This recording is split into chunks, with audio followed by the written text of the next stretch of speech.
I've always loved Lolita fashion, but never really knew how to get into it. But after hanging out with a really good friend, I was inspired to try and make it my own. So you know where I went?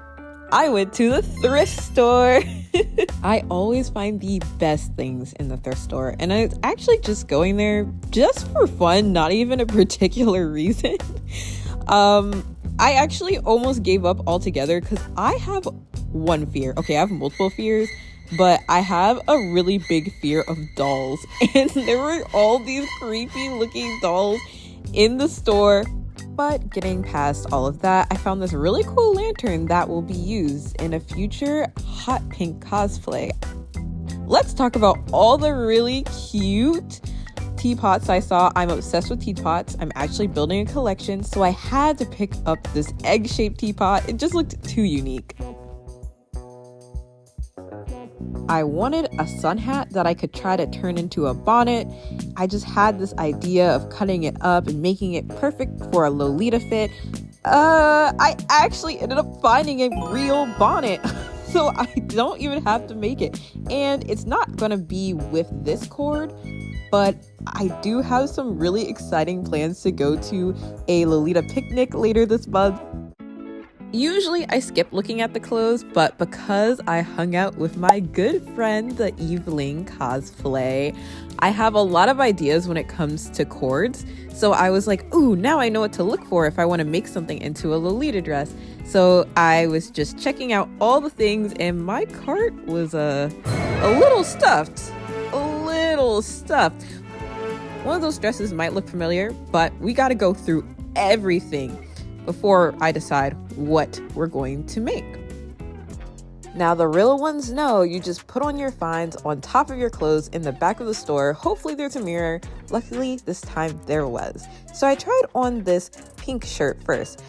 My idea was that it would be a perfect undershirt. I really love that peachy pink tone.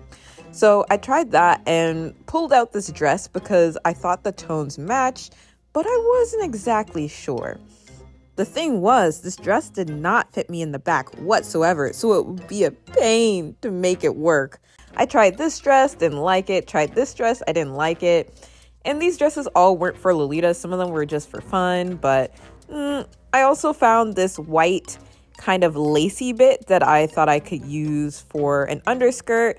And I also found this weird looking top. I don't know, it was just too big, and I had an idea to make a skirt, but again, I don't really have the time to make something from scratch, so I was leaning towards a dress that was already made. I'm pretty happy with what I settled on. I got some things for me, I got some things for cosplay, and I got my first upcyclable Lolita cord. So let's go home and get sewing. Step 1 after any good thrift haul is to wash your clothes. But this one required a little bit extra attention. I had to take my Tide pen and try to remove these pesky stains. There was a lot of black marks all over the shirt. I was kind of nervous that I couldn't get them out, but thankfully this worked like a charm. This might be a jump scare for you because this was supposed to be an easy project, but I decided to dye some lace. This was because I could not find the right color. I mostly saw white lace and black lace, and I wanted purple. I know the dress does not have purple in it, but for some reason I wanted purple. I tossed the lace into the dye and hoped for the best. I quickly learned that dyeing lace is actually harder than dyeing yarn, which I did a few videos ago when I made a Whim Star. But I think the tricky part is there's areas of the lace that's thicker than others, so you can see these weird pinkish spots. I decided to just toss it back in the dye bath and hope for the best, and I actually really loved the color that came out. It's kind of a maroonish purplish color that I love, and I think the tone will go good with the colors that are already present in the dress. Speaking of the dress, let's get that sucker out and start sewing the lace to the hem.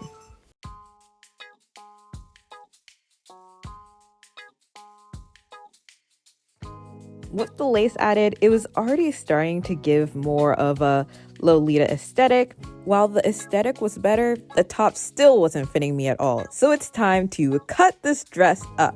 So we have to carefully cut out the zipper. We're just cutting the threads. I have to let you know that I forgot to tell you that I was supposed to get this done in 2 days. I thrifted and then I wanted to go to a tea event. You just need this context to understand what I'm about to say next. I'm in a bit of a pickle. When I said that I had 2 days to do this project, I meant I had 1 day to thrift and 1 day for the event. So it's the night before the event and I basically have nothing done. So I'm honestly not sure if this project will be done. As you can see, there's a sneak peek of what I've been working on. It's a big project and I really don't have time to waste, but I just don't feel like working on it. So we're making this random dress. Okay, let's pick up the pace a bit. With the zipper out, we need to cut apart the dress.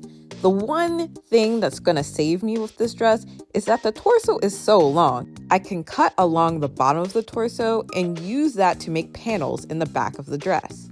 Another thing I'm going to cut out are the boob cups, because trust me, I don't need those. But I actually love saving these because they have so many uses in cosplay. Shoulder pads, if you're gonna make a corset, they're just so useful. I actually have a stack of them in my room. Recommend keeping those. With the top part of the dress finally detached, it's time to move on to the straps. I don't have quite enough fabric from the dress to make straps the same color, so I decided to go with black because I think that matches enough. We're gonna go for that standard Lolita dress look. I believe it's called a JSK. Don't quote me on that. I'm new to Lolita, but I'm trying to learn. And I like Lolita dresses with lots of lace, so of course I had to add some lace to these straps. But remember, we're on a time crunch, y'all. I need to get this done for tomorrow. I did the straps as quickly as possible, but I still had the major issue of the dress not fitting.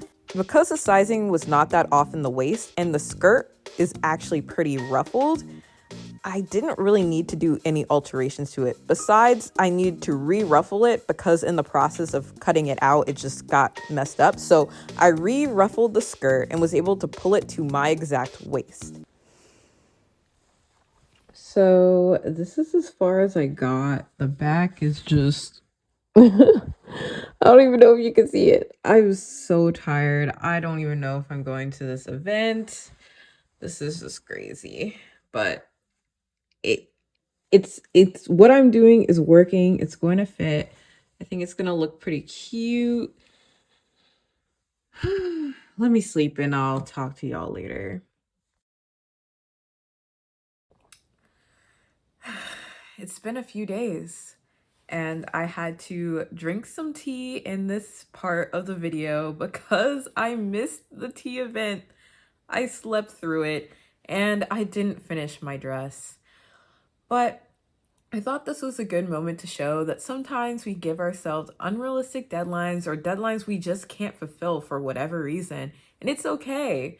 I'm just gonna push through and finish it for my next event, which happens to be Anime North. With that, we are back on the grind. And now I am just finally getting up the courage to cut off the bottom part of the bodice so that I can make the 2 panels in the back just to extend it enough so that it can close comfortably. Before I do that, there is this weird stretchy part on the side, which I don't need because I already know I'm larger than this. So I'm gonna have to cut out the elastic just because it'll give me a better fit in the end. With the elastic out of the way, we cut 2 strips of the dress fabric and sew each individual one to a different piece of black fabric. Now we are taking one of those pairs and sewing it to the bodice so we can have a panel that looks like it always should have been there, like this. Now, because I rarely ever make anything in a linear fashion, I moved to making some bows. I had a little leftover fabric from the panels, so I decided to make some cute little bows. I wasn't sure it was gonna turn out, but I made the tubes and I made a longer tube and I tied it around it and it became an adorable little bow. Blue, you gotta lock in because it's time to put in the eyelets. which are actually not that bad as long as you have the correct tools and hammer hard enough, which is exactly what I did. I was hammering all night. I also recommend using ear protection. I wear headphones when I hammer because it's just really loud. With that complete, we're going to zoom through finally officially sewing the skirt to the bodice. All that's left is the hat and the butt bow, but I had to get up early and drive to Canada.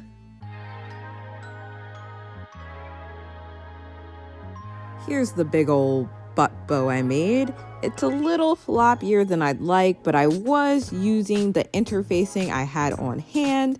Of course, I had to add a little hint of lace, and I didn't have my sewing machine with me in the hotel, so I just quickly hand sewed it.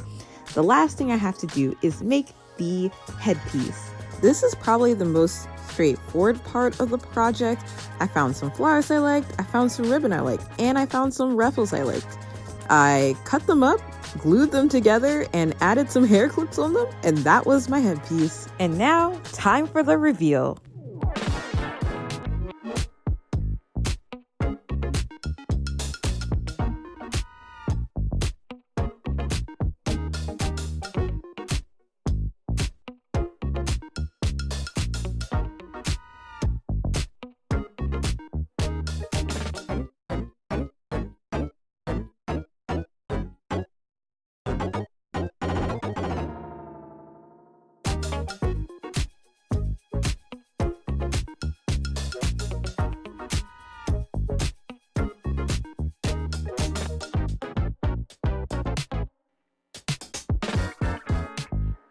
I was so shocked with how well this one turned out. Like, I'm a real Lolita for real. I even had the confidence to wear it at Anime Noir, and I met so many cool people. I was shocked how many people just ran up to me, super excited, telling me I was so pretty, telling me they loved my cord. All this from an upcycled piece of fabric. I even met my Melody.